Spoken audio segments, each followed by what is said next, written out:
Pues vamos a pasar ya a nuestra queridísima mesa de los periodistas, esta mesa consentida que le dicen con Jesús Cervantes, Oriol Mayó y Aurelio Fernández, que ahora sí ya están, bueno, Aurelio sigue allá, hostia, en España, pero afortunadamente se va a conectar con nosotros. Jesús está ahí en Mexicali y Aurelio, pues creo que ya regresó a Puebla, así que él ya estará desde su casa también. Vamos a hacer el enlace con los tres y en vez de mandar la pausa, te voy a pedir que vayamos pasando precisamente la intervención del presidente Andrés Manuel López Obrador para el primer tema que nos ocupa en esta mesa con los periodistas y la periodista, y que es la carta que le envía Andrés Manuel López Obrador al presidente de la Suprema Corte de Justicia de la Nación, Arturo Saldívar, una carta que ahí va a escuchar usted al presidente leerla en voz propia. Vamos a verla y regresamos con los queridos colegas periodistas.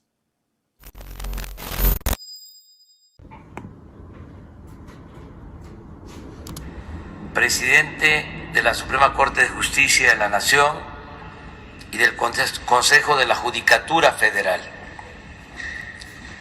Ciudadano presidente del Consejo de la Judicatura,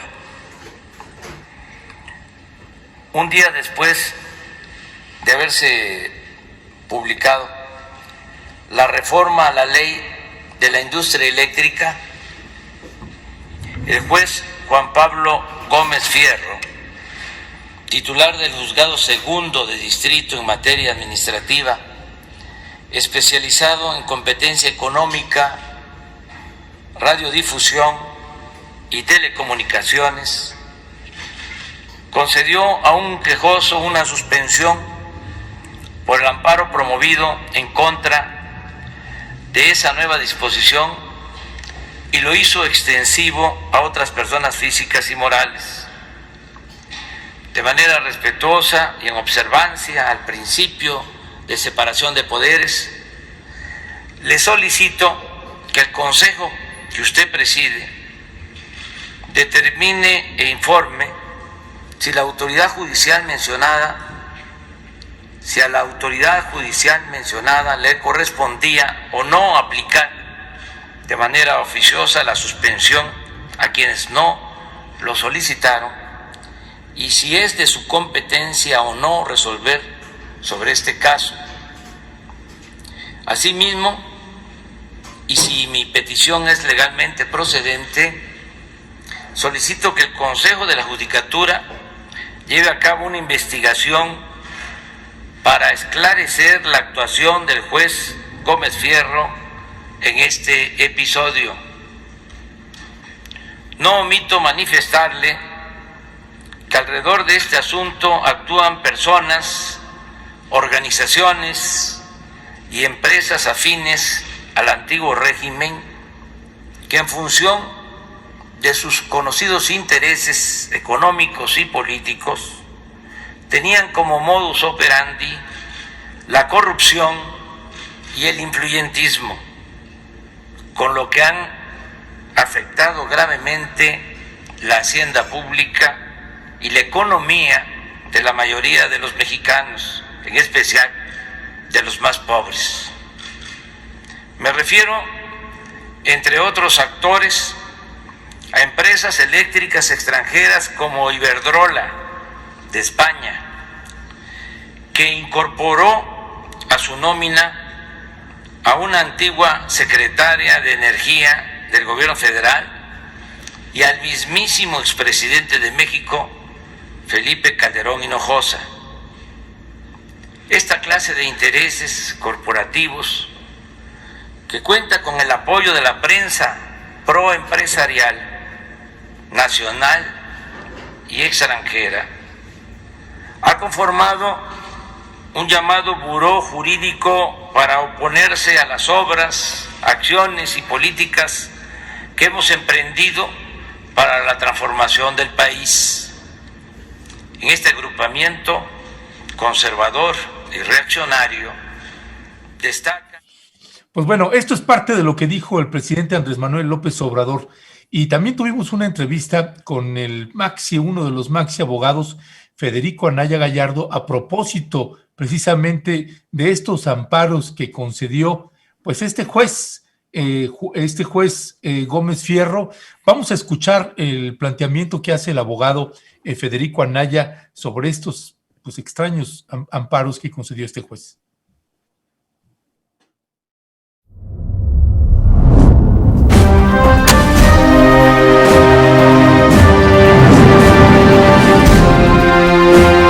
O por lo menos en una, que es la que revisé yo el día de ayer, el juez está diciendo que los efectos de su suspensión es para todos los empresarios que estén en la misma circunstancia. En otras palabras, el juez ha dado un paso adelante impresionante, en mi opinión muy bueno. Yo siempre he estado en contra de esta limitación de la suspensión y del amparo, que es nada más al que presentó la demanda lo voy a proteger, porque entonces significa que solo el que tenga un abogado recibe la protección de los jueces de amparo. Pero yo siempre he estado pensando esto en términos de defensa de los derechos humanos. Y ahora resulta que en el caso empresarial, un juez lo que hace es extenderlo a todo. Qué bueno que rompimos el principio Otero, digo yo. Qué malo que lo hicimos nada más con empresarios. Y la otra cosa que es importante decir es por qué hizo esto el juez. El juez lo que dice es que la razón por la que está extendiendo a todos los empresarios, aunque no hayan presentado demanda de amparo, es porque el deber del juez es proteger la libre competencia. En otras palabras, el juez es un defensor del libre mercado.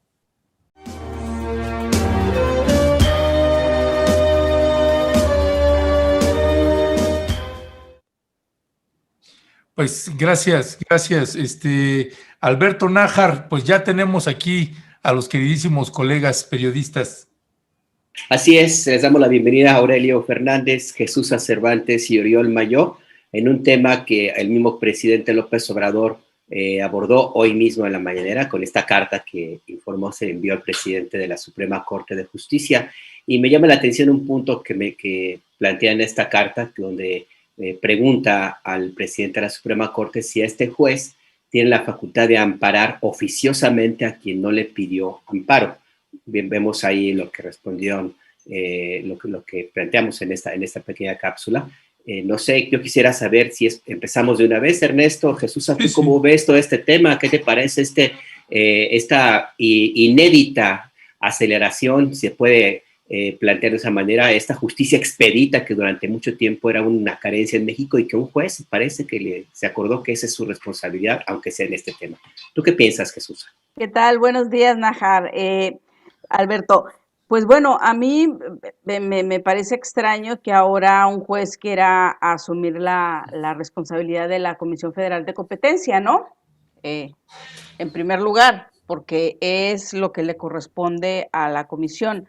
La otra, pues sí resulta muy extraño que justamente cuando en grandes temas siempre se ha demandado que no sea quien interpone nada más la solicitud de amparo, que nada más a él se le otorgue el beneficio, ¿no?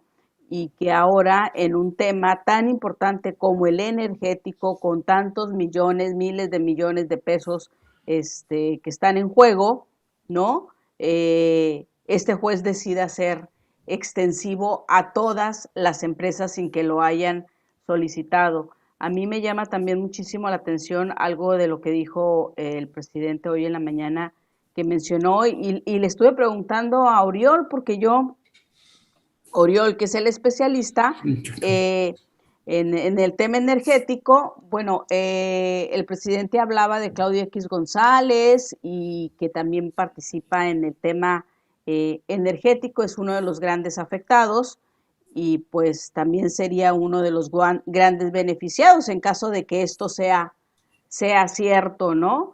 Pero sí resulta muy extraña esa justicia tan expedita como tú le llamas, que sea extensiva, ¿no? Sin pedirlo.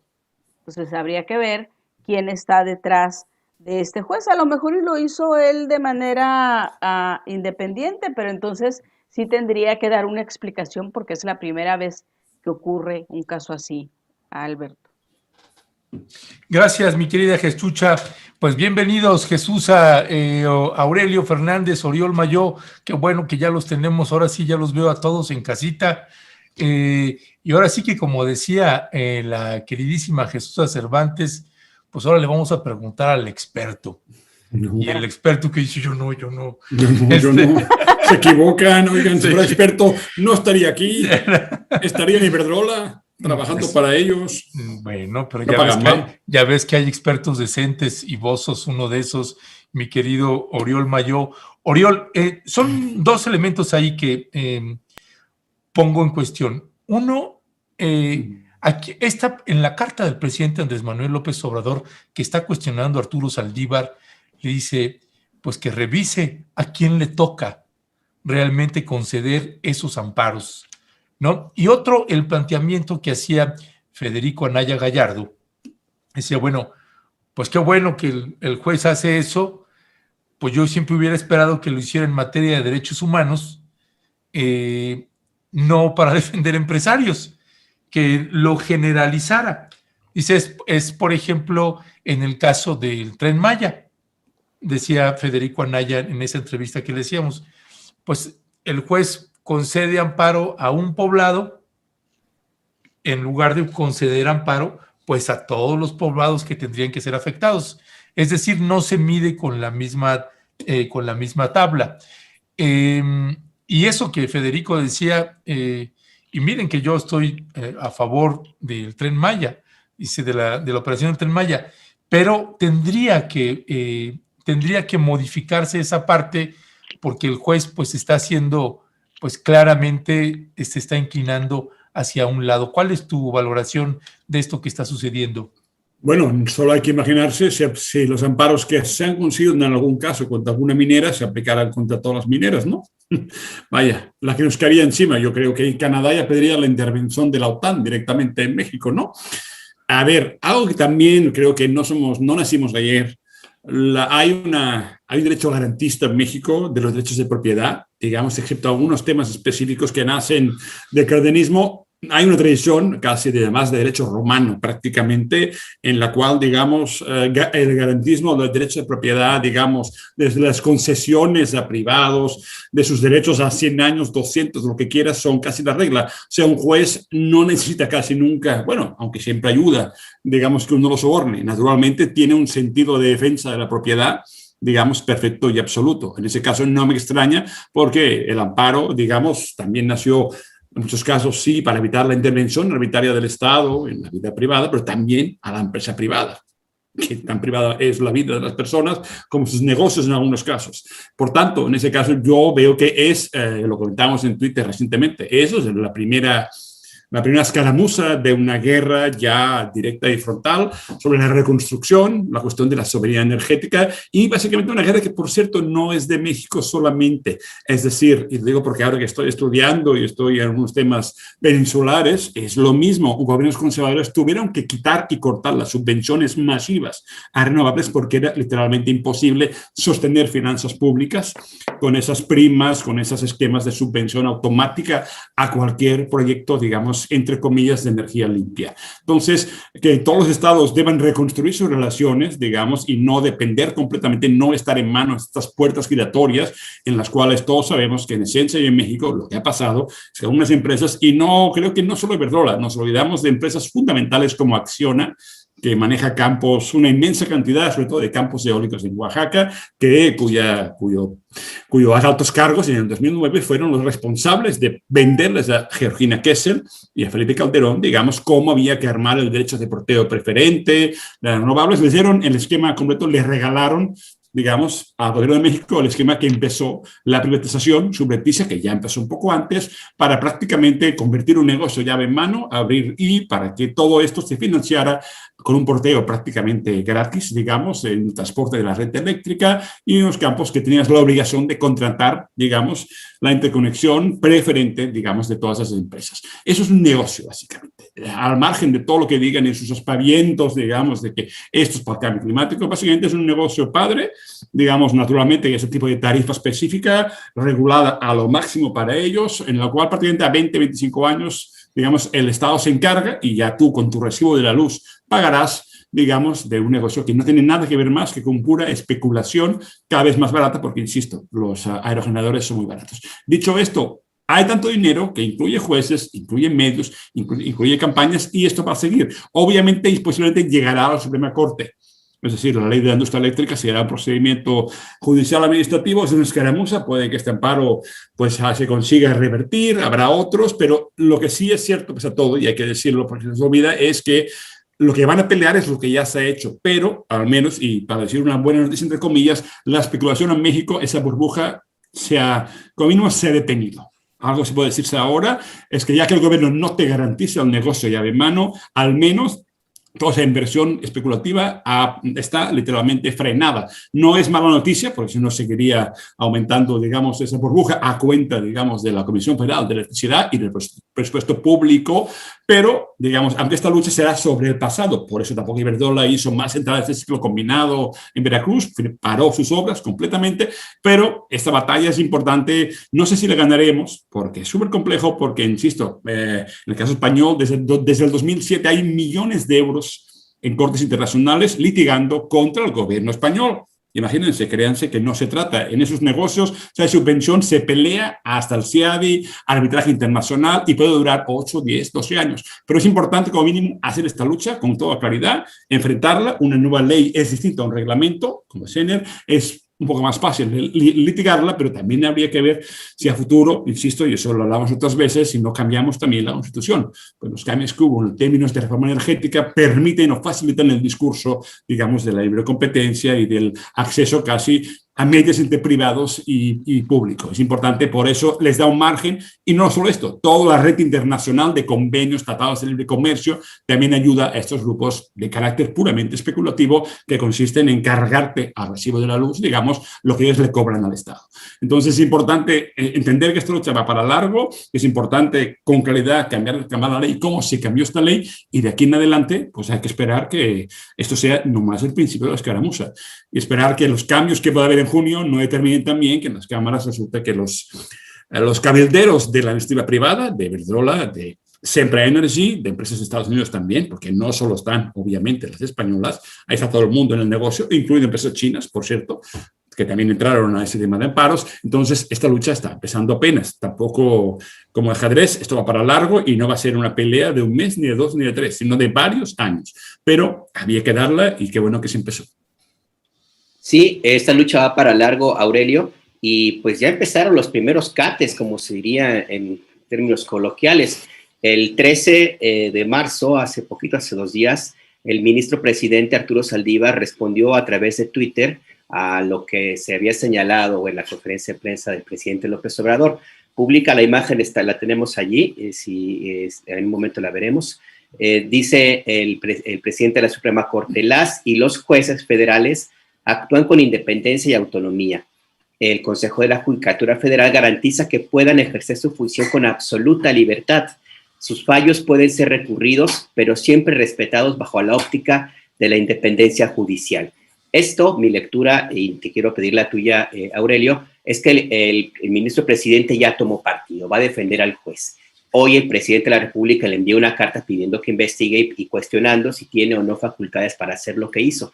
¿Tú crees que ya estamos en la primera escaramuza, como dice Oriol? ¿Cuál es el futuro que ves tú a esto? ¿Un enfrentamiento entre poderes, el ejecutivo y el judicial? Yo no estoy tan seguro que Saldívar haya tomado partido, necesariamente. Lo que pasa es que no puede hacer otra cosa, él va a defender a los jueces.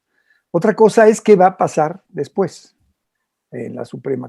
Este juez, estaba viendo una nota hoy de La Jornada, donde ya le han revertido algunas a este cuate, ¿cómo se llama? Gómez Fierro. Gómez Fierro. Ya le batearon algunas resoluciones de suspensiones en otros casos. Entonces, yo no doy por hecho que Saldívar vaya a tomar un partido así a favor de los otros. Más bien creo que eso va a depender de cómo se muevan las fuerzas.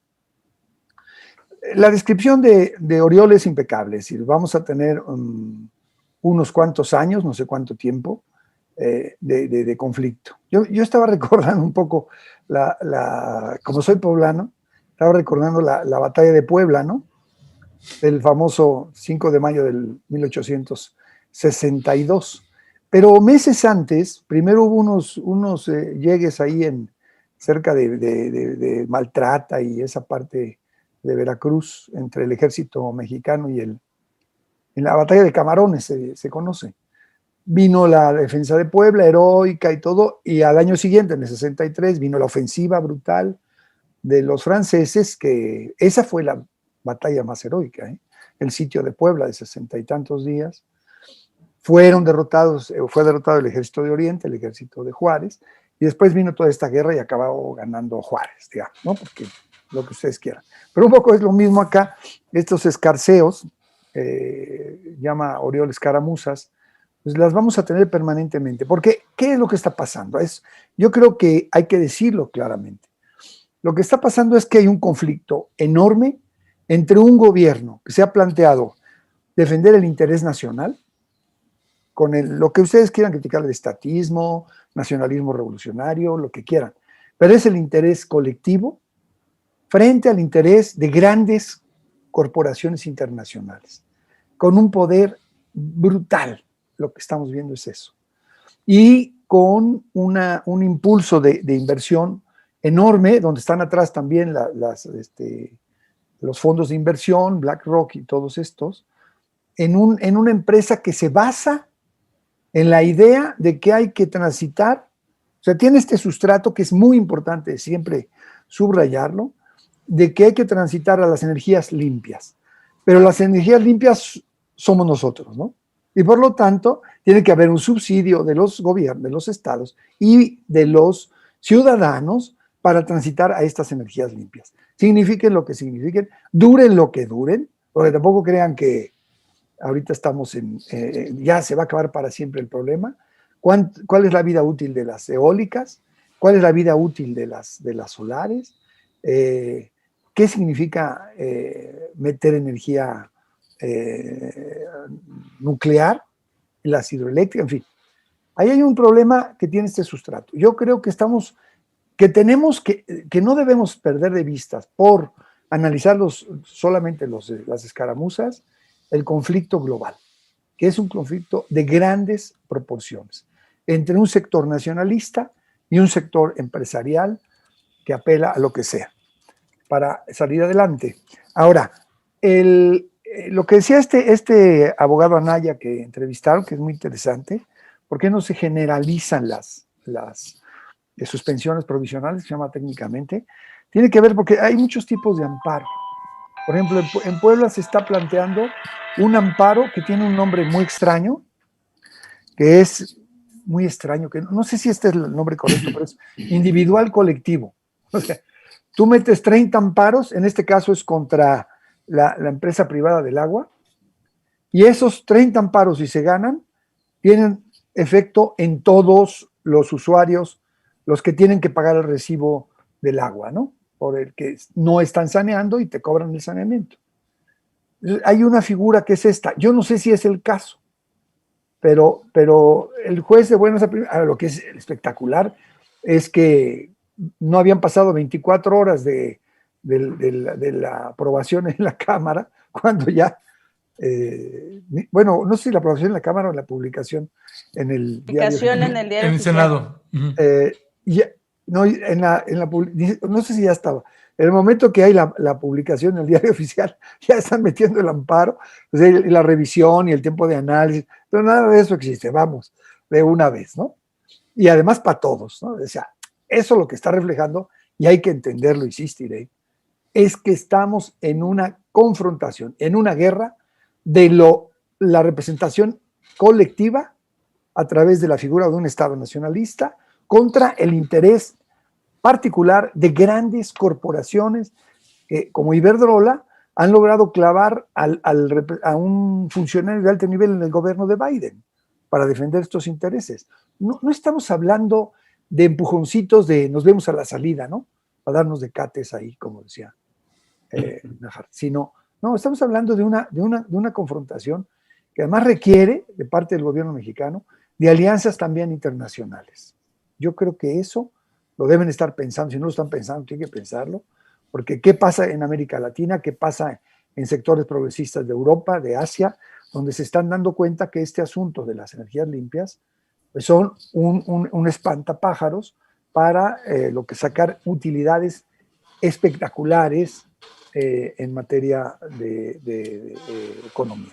Alianzas internacionales como quiénes, Pues Aurelio, yo se te creo, ocurren. bueno, en primer lugar, creo que hay que voltear hacia América Latina, ¿no? Yo creo que hay que hablar con Argentina, yo creo que hay que esto que está pasando en Bolivia, hay que hablar con Venezuela, que otro monstruo horrible que es el caso del gobierno de Venezuela, y hay que esperar con una gran ilusión, el regreso de Lula al gobierno, el regreso de esa fuerza, que sería un aliado importantísimo en este caso. Y bueno, hay que buscar otros casos de otros gobiernos. No sé si en España. Oriol está ahí, dice que voy a investigar, creo que está comiendo pulpos a la gallega, pero... Sí, yo vine a comer. Todo es una tapadera para comer, se entiende. Qué buen pretexto, está de vacaciones en su casa. Ahí, estoy trabajando muy cerca de la sede de Iberdrola, a unos pocos metros prácticamente, a 300 metros de la torre Iberdrola, justamente. En Bilbao. Podría ser. Podría ser. No voy a dar más datos. Es por su seguridad. Un lugar de España. Es por su seguridad, Aurelio, es por su seguridad. Obviamente. Perdón. De hecho, torre fantasmagórica, es la torre de más de 20 pisos y solo tiene 300 trabajadores en la torre. Es como nada más, es un simulacro de ¿quién la tiene más grande? No, la torre inmensa, pero... Con todo respeto, diría. Con todo el respeto, pero tiene oficinas más en Madrid, está más en Madrid que en Bilbao. O sea, su poder real es obviamente a otro nivel, ¿no? Ya. Mi querida Jesús Cervantes, viendo una nota del Financiero del 2014, que dice, ¿quiénes son las empresas que competirán con la Comisión Federal de Electricidad en materia de producción de energía? Y dice, Mexichem, Enel Green Power, Acciona, Intergen, Genermex, Grupo México, Minera Autlán, Ilios, Iberdrola y AES Corporation. Desde tu valoración, Jesús Cervantes, ahí estamos hablando de otro momento en el país, 2014, Peña Nieto pues estaba navegando de a muertito a todo lo que daba, y ahorita es tiempo de Andrés Manuel López Obrador.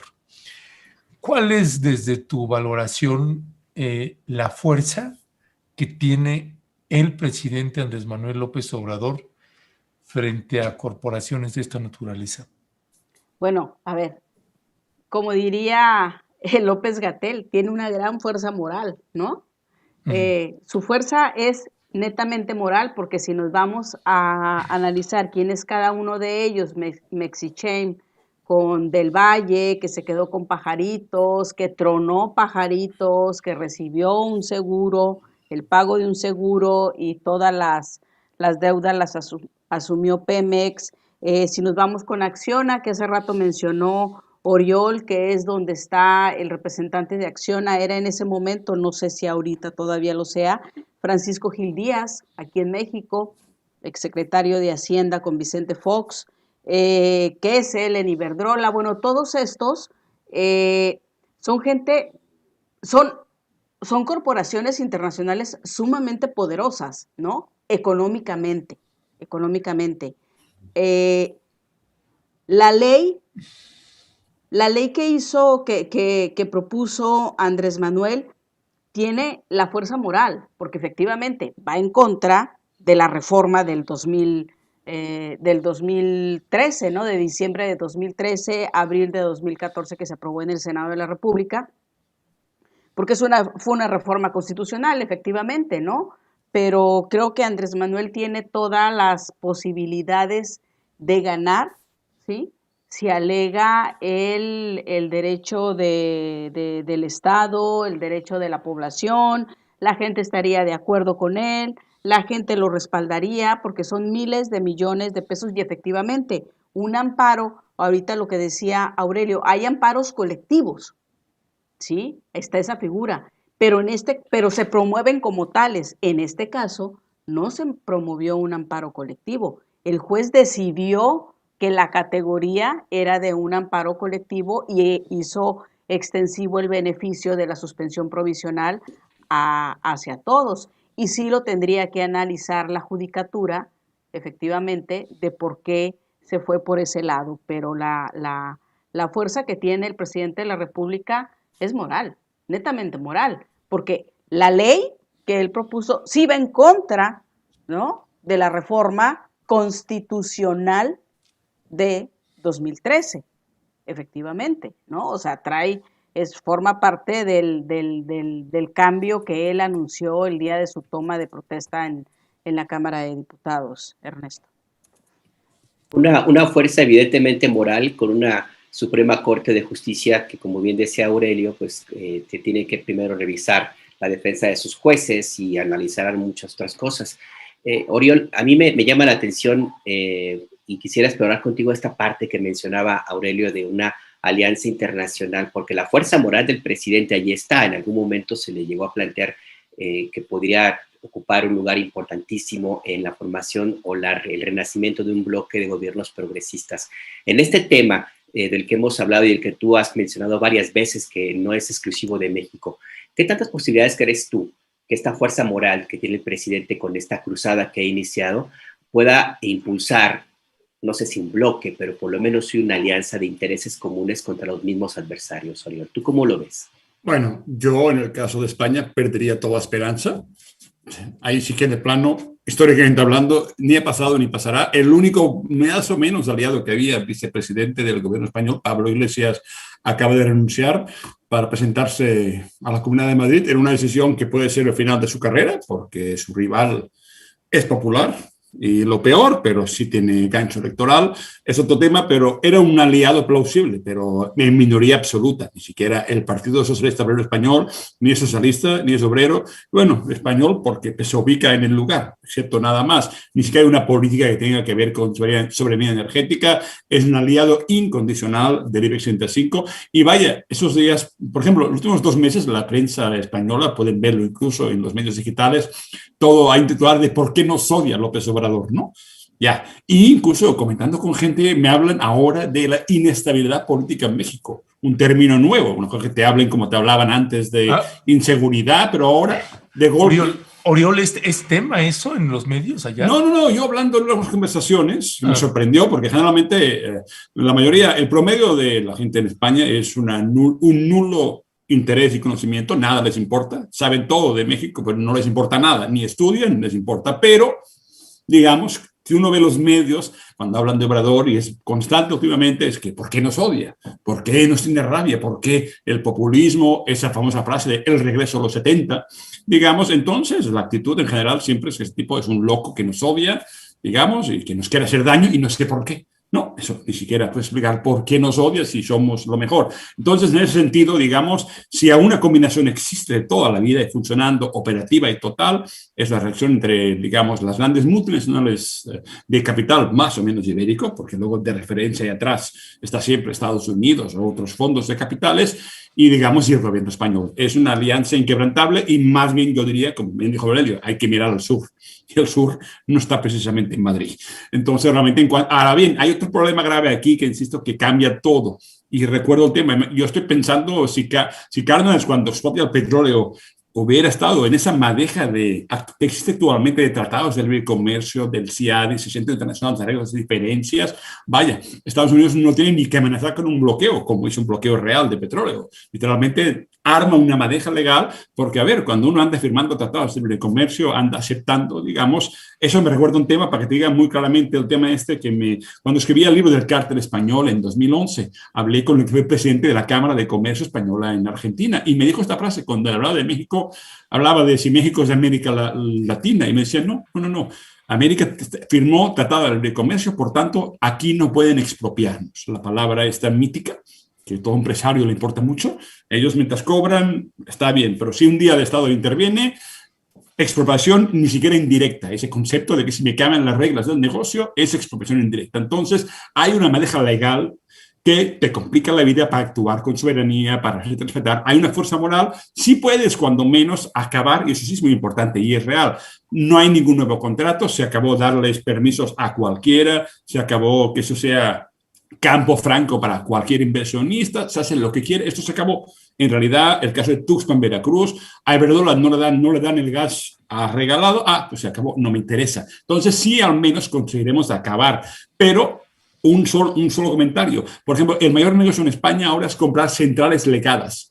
¿Qué es una central legada? Si uno puso 25 aerogeneradores eólicos en 2006, como tenían contratos con primas de 25% durante 20 años, son más rentables que las de ahora, que ya no tendrán subvención permanente. Entonces, ahora el negocio es comprar centrales legadas, en el cual el gobierno español está obligado a pagarles la prima o la subvención durante 25 años. O sea, para entendernos y resumiendo, nadie pone un aerogenerador, un panel solar en el mundo si no se garantiza que un Estado pague, digamos, la fiesta. Ese es el gran problema también de las renovables, que no funcionan sin ese esquema de subvención permanente. Cosa que, por cierto, no pasa con el petróleo. Es otro tema, es otro día, pero en todo caso, la lucha, en España, los pleitos internacionales llevan desde el 2007.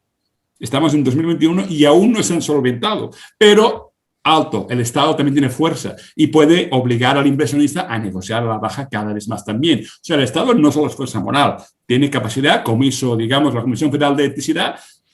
La comisión se fue a la CIADE, digamos, no fue a tribunales de litigio en París y en Londres contra las empresas de gas de Texas. O sea, litigó primero. Entonces te obliga a negociar, porque recordemos, más vale un mal acuerdo que un buen litigio. Y para muchas empresas, al final te acaba conveniendo que en vez de estar 8 años peleando, pues al menos con algo me quedo. O sea, el Estado si además tiene una fuerza popular real también, una capacidad de negociación que le permitirá, aunque no parezca ahora y estén contentos aquí, el lobby empresarial está feliz creyendo que este amparo termina la guerra, pero insisto, la clave es que el Estado también puede resistir y generar mejores condiciones, pero toda guerra también es negociación. Y a largo término el Estado existirá siempre, mientras que Iberdrola, aunque no lo parezca ahora, tampoco dura 100 años. Entonces realmente hay una posibilidad y un margen en esta guerra que es comercial, que es moral, es cultural también, que es también un poco antiimperialista, también lo es, en verdad. Eso también la soberanía. Entonces, todo esto me permite pensar que hay muchos márgenes, no solo morales, el cambio en la ley, el cambio en la CFE, el hecho que no haya ya puertas giratorias, que literalmente ya no puedes llamar a tu amigo el director de la CFE, que esa madeja esté terminada por un tiempo, aunque pueda volver, porque esta gente siguen ahí, siguen patrocinando partidos, movimientos, pero el margen existe. No vemos que un Estado tiene mucho más, incluso a veces, que una fuerza moral y una capacidad de resistir que a veces las empresas no tienen tanto. Entonces, ellos necesitan una ofensiva rápida al estilo nazi, al estilo alemán. En cambio, uno, en el término largo, en la guerra larga, pues le va mejor a los Estados que a las empresas. Digo, un pequeño comentario para indicar el contexto de esta compleja guerra. Gracias, mi querido Oriol Mayó. Aurelio Fernández, permíteme pasarme a otro mal acuerdo, como bien señala Oriol Mayó, y tiene que ver estos acuerdos que está haciendo la cúpula de Morena con la selección de candidatos, de sus candidatos. Este viernes, pues bueno, le dieron el banderazo de salida y el aval a Félix Salgado Macedonio, cosa que generó pues una cascada de inconformidades de lo que era ya crónica de un anuncio anunciado con anticipación. Ya se sabía que iba a pasar, pero bueno, pues Morena decidió jugar todo este juego de la Comisión Nacional de Honorabilidad y Justicia y hacer todo este show para que finalmente terminaran avalando a este candidato. Ahí tenemos imágenes también de lo que en algún momento en las protestas que hubo en Palacio Nacional, que decían, pues, pues un gobernador no será gobernador, un violador no será gobernador, y ahora pues lo vuelven a poner, pero ahora ponen un violador será gobernador. Y no solamente es el caso de Félix Salgado Macedonio, se da el caso también del candidato Javier Nava en San Luis Potosí, o Mónica, no me acuerdo el apellido, Javier Nava, un alcalde panista que ahora está contendiendo por Morena para reelegirse como alcalde. Luego, una secretaria de salud priista, pues contendiendo ahora por Morena para ser gobernadora por ese estado. Tenemos el caso también ahorita, a propósito de todo este tema que hay con el caso de Félix Salgado Macedonio, pues también en Oaxaca hay pues toda una red de activistas, particularmente indígenas, una de ellas, Yasnaya Elena, están publicando también pues otro candidato por Morena, ahora para diputado, pues este candidato que también tenemos ahí las cartas, el comunicado que se publicaron ellas el día de ayer, tienes ahí, esas son precisamente pues los comunicados y las protestas que hay por la elección de candidatos que no sabe nadie qué carajos está pasando. Tienes la candidata de Nuevo León, también 22 años priista, y hoy pues es la candidata para contender para gobernadora. ¿Cuál es tu valoración? ¿Esto tendrá algún costo político para Morena? No, la apuesta es pues sí que protesten y que brinquen y ya luego se les pasa, pero estos son nuestros candidatos. ¿Cuál es tu valoración de ahí, Aurelio Fernández? Mano, pasa uno de un tema de lucha épica, sí, histórica, sí, al revolcadero en desechos posindustriales tóxicos, que es un asco, es la parte peor del asunto, ¿no? La parte que habría que meterse a ver si el sistema electoral mexicano no está prohijando estas cosas, esa es la verdad. Pero bueno, no, pero déjame decir algo de lo que las empresas, nomás rápido, te lo prometo, de las empresas estas, los inversionistas estos que estaban en Jauja, en el paraíso máximo, yo ves que ando ahí ordenando cosas ahí en la península de Yucatán, ya vamos a resolver todo. Entonces, hubo un par de cosas interesantes. Por ejemplo, los inversionistas de eólicos japoneses, ya también le entraron al asunto, y otros chinos, empezaron a rentar ejidos para poner estas granjas. Allá son más bien de tipo fotovoltaicas, ¿no? Hubo incluso una autorización muy sospechosa, Romo Make, de cambio de uso de suelo de 450 hectáreas por ahí para eso. Entonces, ¿estás hablando de Campeche? De Campeche y Yucatán. Y ahora resulta que ya suspendieron la renta de las tierras, todo ese asunto. ¿Por qué? Porque, como bien dice Oriol, ya no es seguro el negocio. Es seguro si el gobierno te va a pagar, si vas a firmar un convenio por 25 años que te paguen, lo entregues o no la energía, ¿no? Entonces, en ese sentido, esta lucha épica, que es la parte bonita de la historia, está teniendo sus efectos, en concreto, o sea, viéndolos en territorio. Habría que revisar mucho de la legislación, incluso internacional, porque ahí hay compromisos internacionales que te dicen que tienes que favorecer las energías limpias, aunque no sean tan limpias. Pero bueno, el otro aspecto, yo creo que lo hemos dicho ya, es bastante vomitivo lo que pasa en el mundo de la cuestión electoral. Y bueno, nos fijamos en Morena, pero pues todos están igual, ¿no? Si tú le vas hurgando, te vas a encontrar casos de todas las situaciones, ¿no? Sí, lo que pasa es que de los otros ya lo sabemos, ¿no? Sí, sí, pero de Morena, el otro lado no es opción. Pero de Morena también, ¿no? Tenían un secretario de Educación que era un mercachifle ahí, el Esteban Moctezuma, por favor, el jefe de la oficina gubernamental era Romo, o sea, espérame, tampoco. Y como nadie los ha acusado de acosadores sexuales, pues están, las chicas no se ponen al kilo, pero yo no estoy muy seguro que no lo sean tampoco, ¿no? Es decir, es un asco desde antes, porque hay un asunto que el buen vivir para ellos es llegar a un cargo público, ¿no? No me den, pónganme donde hay. Entonces todos entran ahí. Ahora, yo lamento mucho lo de Salgado, porque yo sí sé de Salgado cosas. ¿Cómo le decía el Fisgón en una caricatura? Le puso un día Salgado más Beodonio en una caricatura, ¿te acuerdas? Bueno, pues ahora no dice nada. Ahora, no, ahora el Fisgón no dice nada. Pero debe tener mira. un nivel de indigestión terrible, pobre del Fisgón.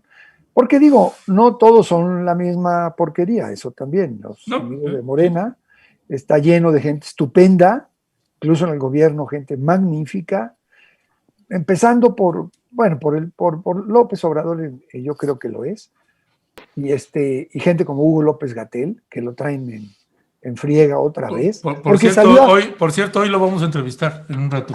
Bueno, pues hay que ver en Hugo la expresión. Pídele su autógrafo para mí, por favor. Sí, yo foto te mando. Okay. Lo siento, no lo amas, le voy a decir que lo amas, Jesús. Okay. Sí, que yo le mando abrazos así a granel.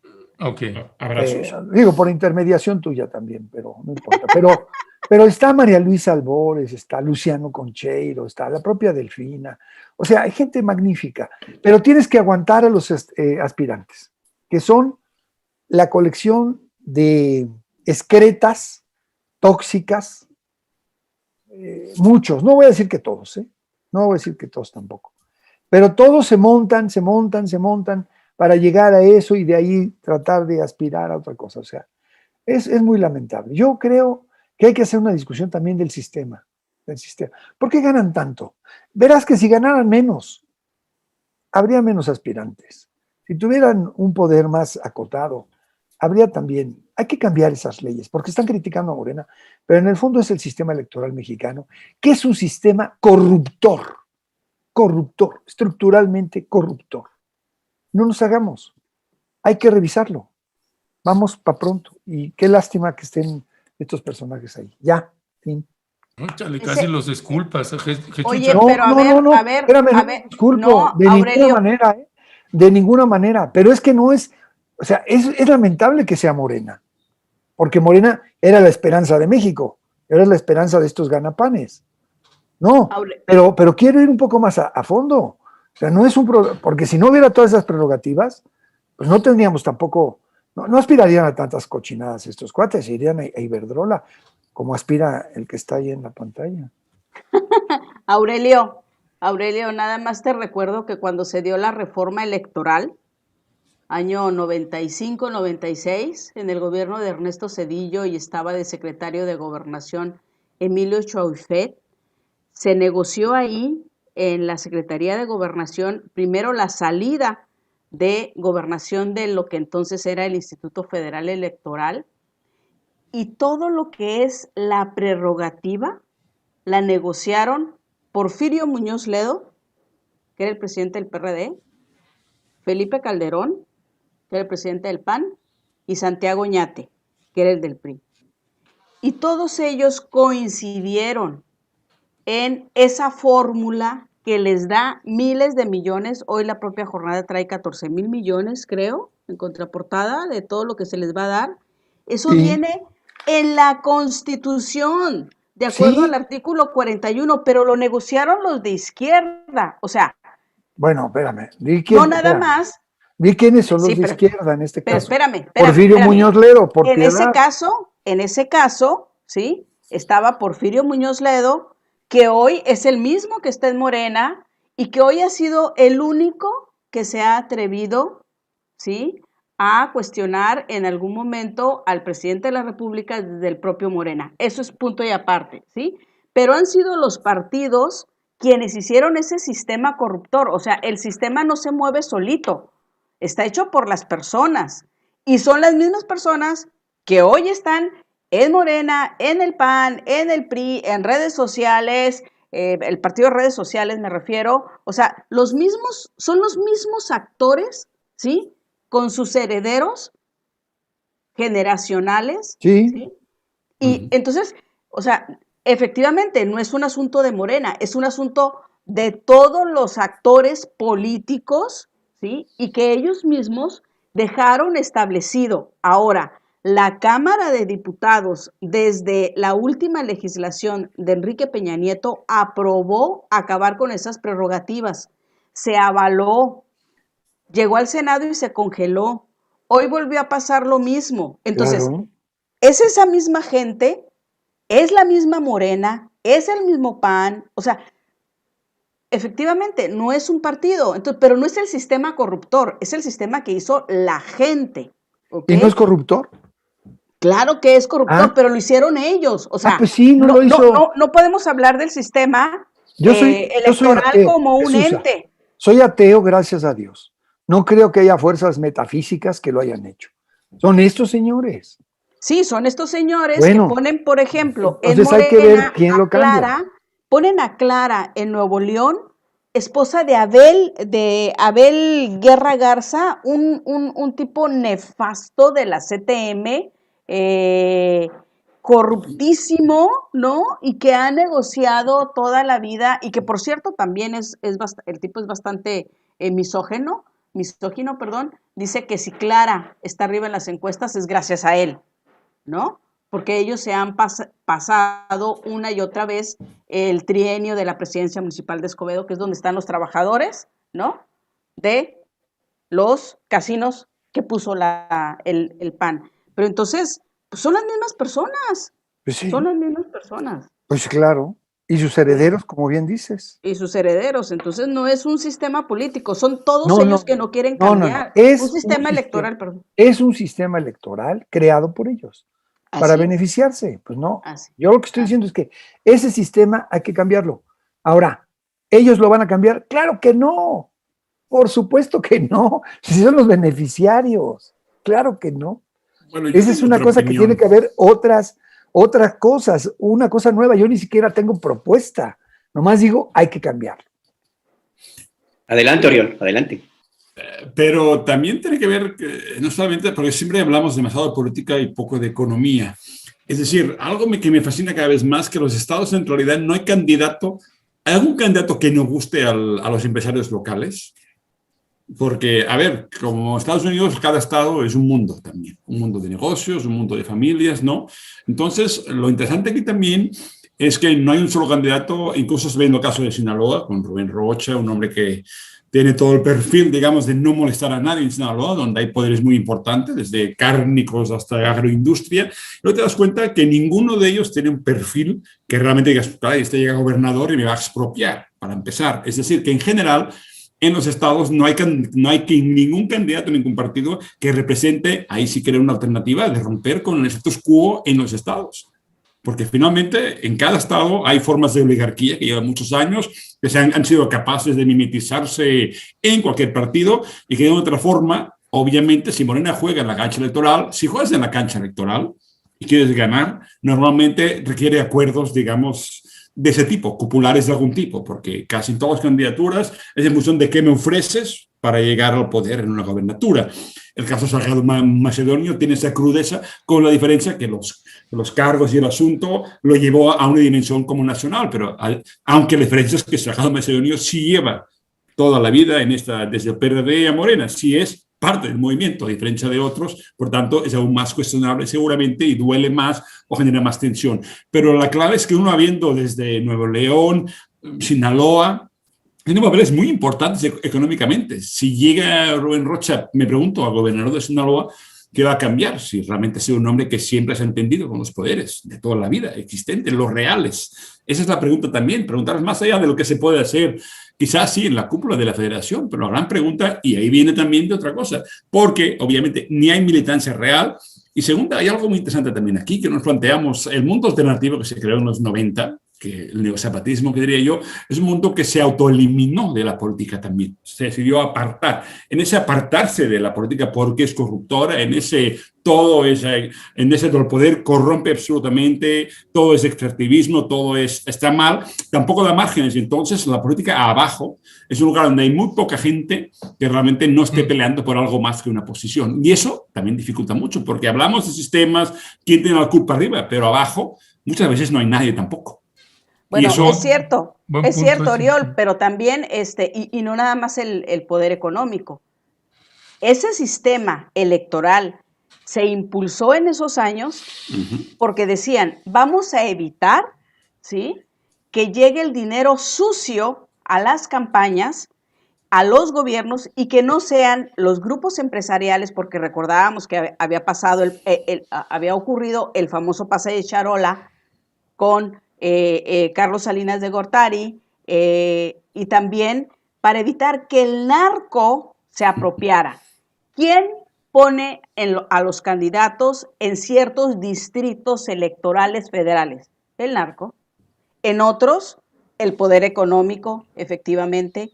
Y todo eso, bajo ese pretexto, es que se dijo, vamos a darle estas carretadas de dinero a los partidos políticos donde el 70% sea del Estado, 30% de la militancia, ¿no?, de los partidos. Y se va a prohibir todas las carretadas de dinero. Ahí está UHL, con Enrique Peña Nieto, está IGA, y bueno, la lista es interminable. Entonces, todo ese sistema corruptor del que estaba hablando también Aurelio, lo armaron de tal manera los propios intereses de los partidos políticos, que cada vez sea más y más el dinero que les dan, ¿sí?, que no terminan, ¿en qué está parando? En que ahora todo mundo se pelea por esa candidatura para tener ese dinero, y no importa si tienes valores políticos, no importa si tienes ideología, lo único que importa es de qué manera llegamos para que todo ese dinero que va a caer, ¿sí?, lo podamos atrapar. Por algo Morena, por eso Jacob Polensky no hizo lo que tenía que hacer en ese tiempo que lo tocó en la presidencia del partido Morena. Recibió carretadas de dinero. ¿Y qué dijo Morena? Ahora es cierto, todas esas grandes cantidades de dinero que vamos a recibir del Instituto Nacional Electoral, lo vamos a donar, bueno, lo último fue para las vacunas, ¿no? Pero pregúntale al candidato si le va a donar ese dinero a las vacunas o sea, no. Entonces son todos ese sistema también se hizo para que los propios poderes fácticos de cada localidad, ¿no?, sigan jugando. Y mientras no se cambie todo ese sistema, y como son las mismas personas, nada más se están reciclando con otros partidos políticos, yo no le veo cuándo va a terminar esto. Pues sí. ¿No? Mira, porque además te puedes amparar, porque te puedes ir hasta la Suprema Corte. Me robaste el turno. ¿Qué es lo que están haciendo los consejeros electorales? Jesús, el turno, pide turno, Aurelio. Voy a ser moderador ya. Ernesto, yo modero. Perdón, ya. Y con No, eso, es que mira, y con eso cierras, con eso cerramos la mesa. Yo Aurelio. cierro, mira, mira lo que estás diciendo. El poder económico. Ponlo otra vez. Ponlo. O sea, es la nota de hoy de la tarde. Eso, a ver. Bueno. O sea, Valencia es una familia que ha estado en el poder en la Sierra Norte, en Venustiano Carranza, por ahí, ligado a la mafia, al narcotráfico de Tuxpan, Veracruz, todo eso, Zetas, etcétera, etcétera, y el PAN la postula. Lo que dicen los dos, y lo que digo yo, y lo insistiré, eso tiene que empezar a discutirse y tiene que cambiarse. Y no hay que poner, el asunto es que no hay que poner al perro a cuidar el asado. No hay que poner a la iglesia en manos de Lutero, porque si tú le das a los mismos, porque son expertos, el asunto y no va a funcionar. Pero acá hay una cosa que también dijo Oriol, que dijeron los dos. Hay un problema de, ¿cómo te diré?, de principios y de programas. Y eso no está. Morena no tiene una plataforma verdaderamente ética, más que esta cosa que hicieron los buena onda de Morena, como Pedro Miguel o el propio Fisgón o Jesús. ¿Cómo se llama la cartilla moral? No se llama así, ¿no? Esa cosa. Sí, algo así. Pero no, tiene que haber un movimiento dentro de donde sea, donde diga, oigan, vamos por la cosa de la coexistencia decente y no por las prerrogativas individuales. Ese es el tema, que en eso tiene razón el presidente, y creo que todos lo sabemos. El neoliberalismo y de sus antecedentes cambiaron la forma de pensar de las personas. ¿Quién triunfó en este combate? Triunfó Miguel Ángel Cornejo y la excelencia. ¿Se acuerdan de esas promociones? ¿Cómo olvidarlo? Y el individualismo por encima del cooperativismo. Entonces, esa es una discusión muy importante, pero tiene que haber una corriente que probablemente a mí ya no me toque ver sus resultados, de gente decente, chingado, que diga, vamos a hacer las cosas de otra manera, electoral y no electoralmente. Muchas gracias por su atención. Muy amable, señor, muy amable. Pues mi querida Jesús Cervantes, Oriol Mayó, Aurelio Fernández, pues muchísimas gracias que nos acompañaron. Qué bueno que ahora sí ya los tuvimos a las 3, así que pues... Perdón, Ernesto, perdón, prometo hablar más lento. Ya me dijeron que volví a hablar rápido. Perdón, pondremos subtítulos, ¿no? ¿Habrá subtítulos en la próxima, por favor? Automáticos, como en YouTube, que ya salen automáticos. Sí, nada más que necesito el presupuesto de Latinus, cabrón, para que bueno, ya empezamos. Ya empezamos. Subtítulos ahí. Nunca van a entenderme. Bueno, haz un joint venture. Yo sí te entiendo. No me sirve, Jesús. No me sirve. Me falta gente, me falta barrio. Te apoyo. Mi mujer pone cuando ve películas españolas pone subtítulos. Yo también casi, ya no los entiendo cuando hablan, estoy preocupado. Oye, pero peínate, Oriol, ¿por qué estás? Sí, perdón, es que me estoy quedando calvo. Buenos días a todos, amigos. Oriol, tráenos un chocolate de allá. ¿Chocolate? No, ¿Por qué? Si es de América, el chocolate es de América, el chocolate. Chocolate, algo de allá, un dulce. Aquí tenemos chocolate nuestro propio. No, tráeme un chocolate, un dulce, no. algo de allá. Sí, bueno, adiós. Adiós, nos vemos. Adiós. Bye. Pues mi querido Alberto Nájar, pues esos fueron precisamente, pues yo creo que por eso es la mesa consentida, porque pues de veras que andan envueltos locos Jesús, Aurelio y Oriol, mi querido Alberto Nájar. Pues sí, y luego les damos tema, pues, les damos cuerda.